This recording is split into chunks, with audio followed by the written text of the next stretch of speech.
तस्वीरें इस समय आप देख सकते हैं कि सीएम सिटी करनाल में कांग्रेस के पूर्व प्रदेश अध्यक्ष अशोक तंवर जो है आज यहां पर पहुंचे हैं। करनाल के मेन बाजार में आर्य स्वीट्स पर जो है कार्यकर्ताओं से मुलाकात करते हुए नजर आ रहे हैं अशोक तंवर। कांग्रेस के पूर्व प्रदेश अध्यक्ष, आने वाली राजनीति क्या कुछ रहेगी, इस पर भी जो है चर्चा की जाएगी कार्यकर्ताओं से। और हमारी आप सभी से अपील रहेगी कि जो भी लोग इस खबर को देख रहे हैं, इस खबर को जरूर शेयर कीजिएगा। लाइव तस्वीरें इस समय करनाल से देख सकते हैं, जहां पर करनाल के आर्या स्वीट्स पर जो है पहुंचे हैं। कार्यकर्ताओं से मुलाकात करेंगे, बैठकर चाय पियेंगे और किस तरह से आप देख सकते हैं कि कार्यकर्ताओं से मिलते हुए नजर आ रहे हैं। हमारी आप सभी से अपील है, जो भी लोग इस खबर को देख रहे हैं, इस खबर को शेयर जरूर करें।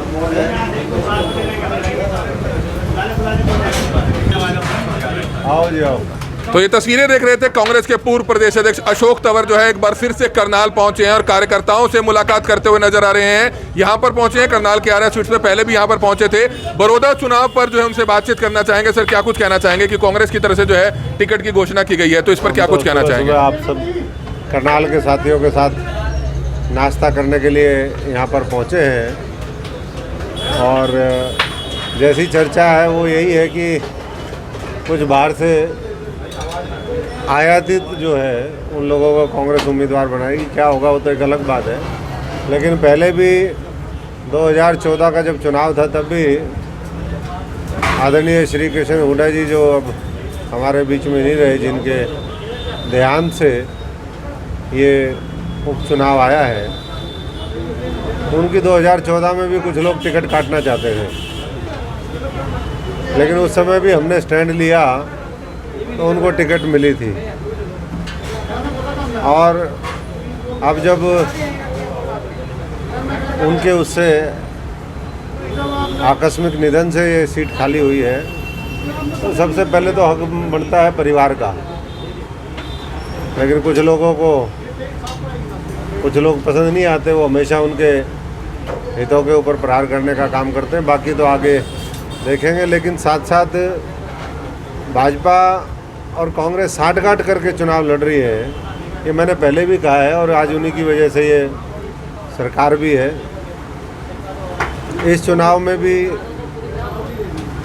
जो साठगांठ का नतीजा है वो जल्दी आपके सामने आएगा, लेकिन जो मेहनत कर रहे हैं वहाँ पर लोग और जिनको लोग चाहते भी हैं, ये भारतीय जनता पार्टी भी उनकी पूरी तरीके से अनदेखी करेगी। पहले बड़े सुरजावाला जी जब जिंदा थे वो कहते थे कि भाई कांग्रेस बच्चा खानी पार्टी है, तो उसमें कांग्रेस के यानी कि एक नौजवान पीढ़ी तैयार थी, बड़े बड़े नेता थे, और उस कॉन्टेक्स्ट में वो कहते थे ये बड़े जो नेता हैं जो कई दशक से बैठ जाते हैं, वो नई जनरेशन को आने नहीं देते। अब भारतीय जनता पार्टी में भी यही शुरू हो गया। अब योगेश्वर दत्त, उनकी नौकरी छुड़वा ली, एक बहुत बढ़िया खिलाड़ी रहे, लेकिन आज उनको भी दर दर धोकर वहाँ ठोकर खानी पड़ रही है। बता रहे हैं कि वो आज खिलाड़ियों को लेकर के पहुँचे। ये नौबत क्यों आई? ये नौबत इसलिए आई कि भाजपा और कांग्रेस की साठगांठ हो रही है, उस बेचारे की टिकट कट रही है। और मेरे जो सूत्र कह रहे हैं वो तो ये कह रहे हैं कि रामविलास शर्मा वहाँ से भारतीय जनता पार्टी के उम्मीदवार होंगे। तो इस तरीके से अगर मिल कर के चलता रहेगा तो मैं समझता हूँ कि ये ना हरियाणा के हित में है, ना लोकतंत्र के हित में है, और इसीलिए कांग्रेस सड़कों के ऊपर दिख नहीं रही है। राहुल गांधी जी के दौरे जो 3 दिन के थे, मात्र 3 घंटे में ख़त्म करवा दिए। इतने निकम्मे कांग्रेसी नेता हैं यहाँ पर, ना तो भीड़ इकट्ठी कर पाए और ना जो है वो तरीके से आपस की जो गुटबाजी है, अनुशासनहीनता है, ये तो कांग्रेस के अंदर। ट्रैक्टर पे तो सभी खेमे सवार थे। नहीं, सभी खेमे क्या, आपने देखा होगा राहुल जी को, उन्होंने एक ट्रैक्टर पे आने के चक्कर में, सीट पे बैठने के चक्कर में था, राहुल जी ने उनको कहा कि भाई दूर रहो। सब कुछ धक्का ज़बरदस्ती से नहीं चलता। आपने राज्यसभा ले ली, आपने और धक्के से वो कर ली, भाजपा से आप मिले हुए हो, तो ट्रैक्टर की तो वो सारे वीडियो वायरल आप लोगों ने देखे हैं। लेकिन आज कांग्रेस को सड़कों के ऊपर होना चाहिए था। पंजाब में देखो सड़कों के ऊपर है। पंजाब में वहाँ की सरकार ने, मुख्यमंत्री जी ने फैसला किया कि एक स्पेशल सत्र आएगा। ये कृषि जो कानून आए हैं, काले कानून जिनको कह रहे हैं, इनको लेकर के लोग सड़कों के ऊपर हैं। लेकिन अब यहाँ हरियाणा के अंदर भी विशेष सत्र बुलाया जाना चाहिए। अभी थोड़ी देर पहले उन्होंने घोषणा करी है कि विशेष सत्र आएगा, और ऐसा ही अगर किसान हितैषी वाक्य में है तो कांग्रेस को दबाव बनाना चाहिए विशेष सत्र के लिए। नहीं तो इसी तरीके से किसान मजदूर गरीब आदमी मारा जाएगा, व्यापारी ख़त्म हो गया। बांग्लादेश भारत की अर्थव्यवस्था से आगे बढ़ने की कगार पर है, जीडीपी के हिसाब से जो प्रोजेक्शन आईएमएफ का आया है। तो बहुत सी चीज़ें हैं। पिछले चुनावों में सर अशोक तंवर ने जेजेपी का साथ दिया था, लेकिन जेजेपी के दुष्यंत चौटाला जो है बीजेपी में शामिल हो गए, तो उसका दुख आपको भी हुआ होगा कहीं ना कहीं? नहीं, हमें तो दुख जब लोगों के काम नहीं होते, लोगों के हित में अच्छे फैसले नहीं होते, तो दुख तो होता ही है। लेकिन उस समय की जो एक हमारी भी मजबूरी थी कि कहीं ना कहीं, क्योंकि इतनी मेहनत सब लोगों ने की थी और सब साथियों का मानना था कि जो लोग हैं उनको आने वाले समय में अच्छे लोगों को, युवाओं को मौका दें, तो हमने एक युवाओं को समर्थन दिया था। भी और भी बहुत लोग थे, इंडिपेंडेंट्स भी थे, और जो कांग्रेस में लोग हमारा साथ देते थे हमने उनका भी साथ दिया था। और वो बहुत स्थिति बदल गई है और आने वाले समय में हम तो कह ही रहे हैं कि हरियाणा और ये देश विकल्प चाहता है। इन दोनों पार्टियों से छिक चुका है। ये मिल करके मिली भगत के साथ जिस तरीके से जनता के साथ विश्वासघात करते हैं वो कहीं भी नहीं। और देखो, सबसे बड़ी बात, मीडिया का स्पेस लेने के लिए ये क्या करते हैं, आपस में मिल करके कहते हैं तुम मेरे खिलाफ बोलो, मैं तुम्हारे खिलाफ बोलूँगा। एक दूसरे को कह रहे हैं कि वो चुनाव लड़ ले, उसने विकास किया, तो वो कह रहे हैं उसने चुनाव लड़ा तो वो लड़ ले। मैं दोनों को चुनौती दे रहा हूँ, आज भी समय है, सोच लो। अगर चुनाव ये लड़ेंगे दोनों, पूर्व मुख्यमंत्री और वर्तमान में मुख्यमंत्री, तो भाई अशोक तंवर भी कल ही मैदान में पर्चा भरेगा, कल नहीं तो परसों भर देगा, लेकिन मैदान में पर्चा भरेगा। और दोनों का विकास देख लेंगे हम, कितना विकास किया है। बड़ौदा का बहुत बुरे हालात हैं, कोई सड़क नहीं है, सड़क के नाम पे गड्ढे ही गड्ढे हैं और कुछ नहीं है वहाँ पर बड़ौदा में। एक दो कोई सड़क को अगर हम छोड़ दें तो मैं तो वहाँ पर दर्जनों सड़कों से पीछे मैं दौरे करके आया, एक दो बार सोनीपत जब गया, बड़ौदा गया, तो कोई विकास वहाँ पर दिखाई नहीं दिया। तो ये नूरा कुश्ती लड़ना बंद करें और लोगों के हित में काम करें, नहीं तो आने वाले समय में लोग सबक सिखाने का काम करेंगे। आपने कहा कि 2014 में कृष्ण हुड्डा जी की टिकट काटने का प्रयास कर रहे थे कुछ लोग, क्या वो भूपेंद्र सिंह हुड्डा थे? वो सबको पता है, उनको तो कलोई में खुद जीतने के लिए तो उनको यहाँ पर भेजा था, क्यों उनके बिना जीत नहीं सकते थे। अब बेचारे वो स्वर्ग सिधार गए तो उनके जो है संतान से, उनके बच्चों से बदला लेने का काम कर रहे लोग। इनका काम एक ही है कि जो थोड़ा सा मजबूत हो तो ठिकाने लगाओ। अब ठिकाने लगाने की तैयारी है, लेकिन कोई साथी मजबूती से ऐसी ताकतों के खिलाफ जो इस देश को कमज़ोर कर रही है, जो सांप्रदायिक ताकतों को बढ़ावा देने का काम कर रही है, उनके खिलाफ पूरी मजबूती से लड़े। ये तो वो लोग हैं, 370 जब पास हुआ तो बोले भाई 370 अब जो है कानून बन गया, अब कानून का विरोध नहीं, इसीलिए तो कृषि बिल का भी विरोध नहीं कर रहे हैं। ये मानते हैं कि पहले बिल पास करवा दो और फिर बिल का विरोध नहीं।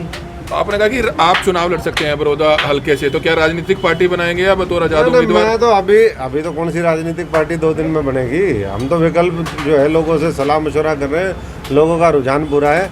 लेकिन अगर दोनों निकम्मे आएंगे तो उनके सामने अशोक तंवर जरूर चुनाव लड़ेगा। तो चाहे राजनीतिक पार्टी बनानी पड़े या आजाद लड़ना पड़े, हम तो वैसे ही कर लेंगे काम। जनता अपने साथ है, जनता अपने साथ है, ये लड़े दो। और बाकी तो ये देखो, मैं सर्जन हूँ, राजनीतिक पूरा ऑपरेशन करने की तैयारी में लगता है। पूरा मैं तो आया हूँ, लिटा दो जिसको लिटाना है उसकी पूरी सर्जरी करके जाएंगे। भी सीएम सिटी में है, वही मैं कह रहा हूँ, चाहे करनाल वाला हो चाहे कोई बाहर वाला हो, पूरी सर्जरी होगी और जनता भी करेगी। जनता को सिर्फ ये समझाने की वो है, कई बार भ्रांतियाँ होती हैं और भ्रांतियों के साथ साथ विकल्प की कमी होती है, जिसकी वजह से लोग सही फैसला समय पर नहीं ले पाते। उनको समझाएंगे, अगले बड़ौदा चुनाव में भी समझाएंगे, बड़ौदा के बाद भी समझाएंगे और आने वाले समय में इनका दोनों का मिली भगत का पर्दाफाश करेंगे। कांग्रेस में सांठगांठ है, आप बता रहे हैं। हाँ, तो जनता के सामने क्या विकल्प है? वही तो दिक्कत है अभी, वही तो विकल्प आने वाले समय में हम कह रहे हैं, विकल्प तैयार करो। विकल्प तो अभी कुछ होता नहीं, तो तभी तो एक दूसरे के दोनों की कमियां। जब एक बात बताइए, विपक्ष का जो नेता है वही उनके साथ साठ-गांठ करके चुनाव लड़े, तो फिर क्या बचेगा उस पार्टी में, क्या उस पार्टी का भविष्य होगा? इसीलिए तो राहुल गांधी को भगा दिया इन्होंने मिलकर सब। अशोक तंवर ने मुलाकात की थी अभय सिंह चौटाला से, तो क्या इस बार इनेलो का समर्थन होने जा रहा है? देखिए, वो तो मुलाकात तो बहुत लोग करते हैं, बहुत लोग मिलते भी हैं। ये राजनीतिक हालात के ऊपर उन्होंने चर्चा भी करी थी, लेकिन अभी ऐसा कुछ नहीं है कि किसी को समर्थन देंगे। हम तो सबसे पहले जो वहाँ स्थानीय जो साथी है कोई ऐसा उम्मीदवार जो सबका साझा होगा, पंचायती उम्मीदवार होगा। अगर वैसा कोई अच्छा उम्मीदवार आता है तो सबसे पहले हमारी प्राथमिकता वही होगी। बाकी तो समय है, हालात जो बनेंगे। अभी तो कौन कौन कैंडिडेट होगा अभी तो कयास लगा रहे हैं। अब सूत्रों ने बताया मेरे को कि रामविलास शर्मा अगले उम्मीदवार होंगे। अब वो किसका कांटा निकालने के चक्कर में उनको टिकट दे रहे हैं, ये तो खट्टर साहब और जेजेपी के कैंडिडेट मलिक हैं, उनको भी बुलाया गया है वहाँ पर, कोई जो पिछले चुनाव में लड़े थे। अब दोनों कह रहे हैं मिलकर के चुनाव लड़ेंगे। अब क्या है, ये तो इसके पीछे उप मुख्यमंत्री दुष्यंत चौटाला पर दबाव बनाया कांग्रेस ने और जो है इनेलो ने किसान अध्यादेश मामले को, क्योंकि किसान नेता कहा किसानों के साथ खड़े नजर नहीं आए। तो इस पर क्या कहना चाहेंगे, क्या उनको इस्तीफा देना चाहिए या पार्टी छोड़नी चाहिए? वैसे तो जो भी किसान हितैषी है, चाहे वो MP है, MLA है, उनको भी त्याग पत्र देना चाहिए। अगर वो मानते हैं कि किसानों के खिलाफ कानून है तो उनको वैसे ही छोड़ देना चाहिए। इसमें एक उनको ये सांठ-गांठ का ये साफ दिखता है कि भाई दुष्यंत का तो आप इस्तीफा मांग रहे, खट्टर साहब का क्यों नहीं मांग रहे? किसी ने मांगा खट्टर साहब का इस्तीफा? 40 सीटें उनकी 10, मांगना तो दोनों से मांगो ना, एक से क्यों मांगते हो? ये सांठ-गांठ करके चुनाव लोग लड़ रहे हैं, सांठ-गांठ करके राजनीति कर रहे हैं और हरियाणा का और इस देश का इसीलिए बेड़ा गर्क कर दिया है लोगों ने। तंवर साहब, आप कौन सी पार्टी को पसंद करते हैं? मैं तो किसी को भी नहीं करता इनमें से। तो कैसे विकल्प विकल्प तैयार करेंगे, अब लोगों के साथ मिलकर विकल्प तैयार करेंगे। कोई पंचायती उम्मीदवार आएगा उसको हम समर्थन देंगे। पार्टियों में से होगा या नहीं, पंचायती उम्मीदवार पार्टियों का नहीं होता। पंचायती उम्मीदवार तो लोग मिल करके, वहाँ की पंचायतें हैं, वहाँ की खाप है, वहाँ के अच्छे लोग हैं, वो मिल करके अगर कुछ फैसला लेते हैं। अभी भी 2 दिन बचे हुए हैं, देखते हैं। रणदीप सिंह सुरजेवाला को आप किस तरीके से देखते हैं? उन्हें भी महासचिव वगैरह भी बनाया गया। मैं वही तो कह रहा था अभी, भाई हमने भी तो रणदीप सुरजेवाला को चुनाव लड़वाया था, वो भी तो MLA था। ये दोनों क्यों नहीं लड़ते? MLA हैं, इनको कहते हैं इस्तीफा दे, अरे इस्तीफा दे, बिना इस्तीफा दे लड़ लो, अरे बनो फिर रणदीप सुरजेवाला। प्रदेश में क्राइम की स्थिति काफी खराब है, इस बारे में क्या कहना है? प्रदेश में तो जगह जगह, प्रदेश नहीं पूरे देश की आज अगर कानून व्यवस्था की स्थिति की बात करें तो हाथरस से लेकर के बलरामपुर हरियाणा के अंदर जब हाथरस चल रहा था, कई बार चीज़ें नोटिस नहीं होती। गुड़गांव के अंदर रेप की घटना हुई, दब गई, किसी को पता ही नहीं। ऐसे ही आए दिन कहीं ना कहीं जो अपराध हैं महिलाओं के खिलाफ वो बढ़ते जा रहे हैं। जुल्म जातियाँ वो गरीब के ऊपर, शोषित के ऊपर, पीड़ित के ऊपर ये सरकार कर रही है। और जब विपक्ष ही नहीं है तो फिर कौन उनको बचाने वाला है? तो लोगों का कहना है, सोचना है कि कांग्रेस को जो नुकसान हुआ है वो आपकी पार्टी छोड़ने की वजह से हुआ। आपका क्या कहना है इस बारे में? देखिए, ये तो लोग तय करते हैं, धीरे धीरे सबको पता चलता है। हम तो ये कहते ही थे कि 5 साल 8 महीने हमने मेहनत करी, हमारे साथियों ने करी, और जब कोई छोड़ के जाएगा नुकसान तो होगा ही। वही सर, लोगों का कहना है कि इतनी मेहनत करने के बाद एकदम से पार्टी से हाथ खींचना, तो कांग्रेस को नुकसान हो गया। नुकसान तो होगा। जो बीजेपी के मुखबिर हैं, जो आज कांग्रेस में उनके एजेंट के तौर पे काम कर रहे हैं, तो फिर उनको भी कैसे बर्दाश्त कर लें हम? लगता है सर बड़ौदा चुनाव दोबारा दौड़ेगी? साइकिल भी दौड़ेगी, मैं भी दौड़ूंगा, आप सबको भी दौड़ाऊंगा। बड़ौदा चुनाव के नतीजे लगता है कि आने वाली राजनीतिक पार्टियों का जो भविष्य है या 4 साल बाद जो चुनाव होंगे उसका तय करेगी। देखिए, ये बड़ौदा तो भारतीय जनता पार्टी को जिता दिया कांग्रेस ने, इससे कुछ तय नहीं होना। उपचुनाव में पैसा पावर का इस्तेमाल को बहुत होता है। वो तो खूब कर रहे हैं। जो उन्होंने जो जींद में कहे थे, आज भी जींद वालों से जाकर के पूछो, बड़ौदा से कोई ज़्यादा दूर नहीं है। बड़ौदा वाले एक एक दिन जाके थोड़ा सा दौरा करके आ जाएं जींद का, तो उनको पता चल जाएगा कितने झूठे हैं भारतीय जनता पार्टी वाले और झूठों के साथ क्या करना चाहिए। लेकिन कई बार उसके बावजूद भी मैं समझता हूँ कि जब जो मेन मुख्य विपक्षी दल है, दिखाने में मुख्य विपक्षी दल है नहीं विपक्ष में कहीं, वो जब वही उनको जिताना चाहेगा तो फिर कौन उनको वो करेगा? तो एक अशोक तंवर के कार्यकर्ता जो हैं वो मायूस नजर आ रहे हैं, क्योंकि काफी समय से खाली बैठे हैं और सबसे बड़ी बात है कि वो ये तय नहीं कर पा रहे हैं कि किस तरफ जाएं। काफी कार्यकर्ता टूट भी रहे हैं कि अशोक तंवर ने अब तक स्टैंड नहीं लिया कहीं पर, अपनी पार्टी नहीं बनाई, कोई घोषणा नहीं की, किसी को मायूस नहीं, सब खुश हैं।